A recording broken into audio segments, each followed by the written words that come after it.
Hello, it's your friendly grouchy historian, also known as Jerry. So for this video, I decided to dive into a little bit of church history. For those of us that are Catholic, as we go to Mass, it sometimes is worthwhile to kind of figure out, where do we get the parts of the Mass that we do? Why do we believe what we do as Catholics? One of the things that I've done as a catechist is taught salvation history. It's one of my favorite topics. But it's also the history of the church. Our church has been around for 2,000 years and has a very rich history. So the other day when I was sitting in Mass, and for those of you who know a little bit about my story, I'm a convert to the faith. I came into the church in 1999, and I probably heard this prayer, like many of you, dozens and dozens of times. But the other day, for some reason, my historian kicked in. Not always good at Mass, I know, I'm supposed to be paying attention at Mass. And I thought, who are these people that are mentioned in the Eucharistic prayer? If you look at the litany from the first Eucharistic prayer, the priest says, "Your blessed apostles and martyrs, Peter and Paul, Andrew, James, John, Thomas, James, Philip, Bartholomew, Matthew, Simon, and Jude." And then he goes in and mentions a bunch of other names that are probably unknown to most Catholics. Linus, Cletus, Clement, Sixtus, Cornelius, Cyprian, Lawrence, Chrysogonus, John and Paul, Cosmos and Damian, and all your saints. And then later in the prayer, they go through again with your holy apostles and martyrs, John the Baptist, Stephen, Matthias, Barnabas, Ignatius, Alexander, Marcellinus, Peter, Felicity, Perpetua, Agatha, Lucy, Agnes, Cecilia, and Anastasia, right? We've probably all heard these names numerous times in Mass. But have you ever wondered why? Who are these people? Why do we venerate them? Why do we invoke their names during the Mass? So I decided to do a little digging. Being a good Catholic homeschooler for many, many years, we have lots of resources. And here's what I found out. So let's break it down. Linus was the first successor to Peter. He was the very first successor to the see, the Bishop of Rome. He was Pope from 67 to 76 and was a martyr. The second name, Cletus, was the second successor to St. Peter. He was Pope from about 76 or 88 or so. Some of the time frames that these popes serve is a little in question. Needless to say, there was a lot of churn in the church at the time. But Cletus is known for establishing the first 25 parishes of Rome, and he was a martyr. Clement was the third successor to St. Peter. He wrote the first epistle of Clement, which is one of the most famous documents of early Christianity, besides the Didache. And there have been 14 popes who have taken the name of Clement. He was also a martyr, if you're sensing a pattern here. Yes. Sixtus was pope from 257 to 258. There have been 5 popes named Sixtus. This particular pope that we invoke during the Mass was Sixtus II, and he was a martyr. Cornelius, again, was pope from 251 to 253.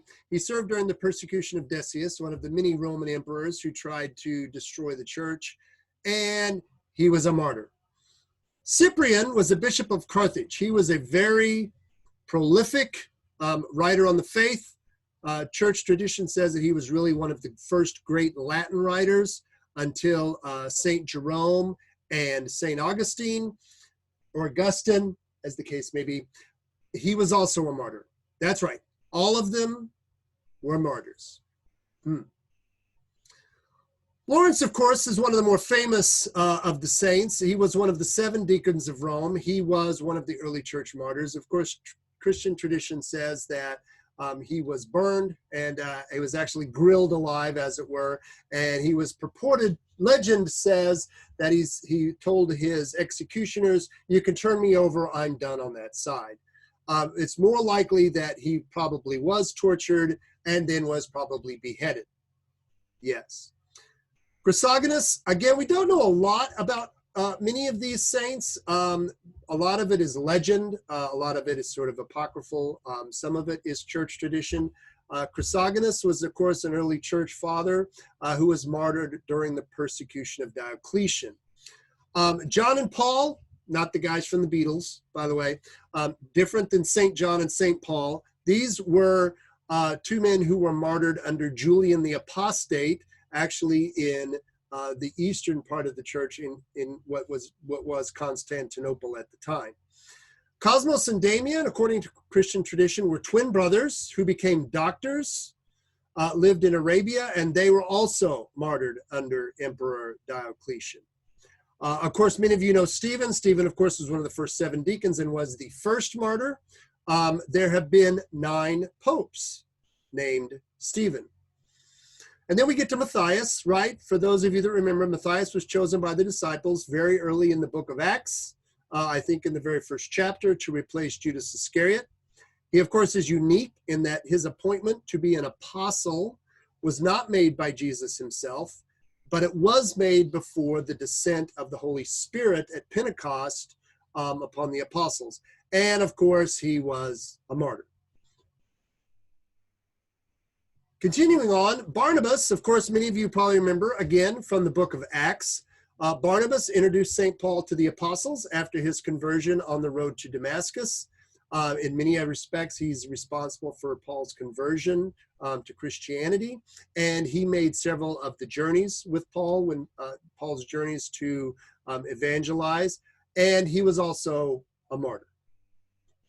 Ignatius was a bishop of Antioch. He, of course, is one of the most important of the early church fathers, wrote a great many of the early church documents that helped form the faith. He was a disciple of Peter, Paul, and John. I think mostly John, if I recall right from church tradition. Another interesting tradition is that he was the child that was picked up by Jesus in the Gospel of Matthew when he talked about the faith of a child and suffer the little children that come unto him. That's one of our traditions, was that Ignatius was that child, and he was a martyr. Alexander was the 5th successor to St. Peter. He was Pope from about 105 to 115. He introduced holy water and the mixing of the sacramental wine and water as part of the Mass, and he was a martyr. Now, the next 2 people kind of go together. Tradition holds that Peter, this is not St. Peter, of course, he's invoked much earlier in the Eucharistic prayer, that Peter was an exorcist imprisoned for the faith under the reign of Emperor Diocletian. Yes, Diocletian, not a good guy. He performed an exorcism on someone in prison. He so impressed the prison warden that the prison warden had his family baptized and converted by Marcellinus. Of course, when the Romans found out about this, both of these men were martyred. But let's not forget the women. This is one of the unique, I think, features of the Catholic Church, is that women, even in the early church, played a very large role in the formation of the church and were venerated very early on for their faith and their persistence in the faith in the face of persecution. Don't try to say that 3 times real fast. Felicity and Perpetua were 2 women who entered the catechumenate. Felicity was a slave. Perpetua was a noblewoman. They entered the catechumenate in North Africa to become Christian. Both of them were arrested, persecuted, and martyred by being thrown into the Colosseum to be ripped apart by wild beasts. Agatha, Lucy, Agnes were all virgin martyrs. The church venerates a great number of them. They were, Lucy and Agnes were from the 4th century. Agatha was from the 5th century. And of course, Cecilia is considered the patron saint of church music. She was also a 2nd or 3rd century virgin martyr. And of course, Anastasia, tradition holds that she was a student of Saint Chrysogonus, who was mentioned earlier, and she was also a 4th century martyr. So this is sort of an interesting trip through our faith. I thought this was really fascinating to me, particularly the fact that they were all martyrs gives us all definitely something to live up to.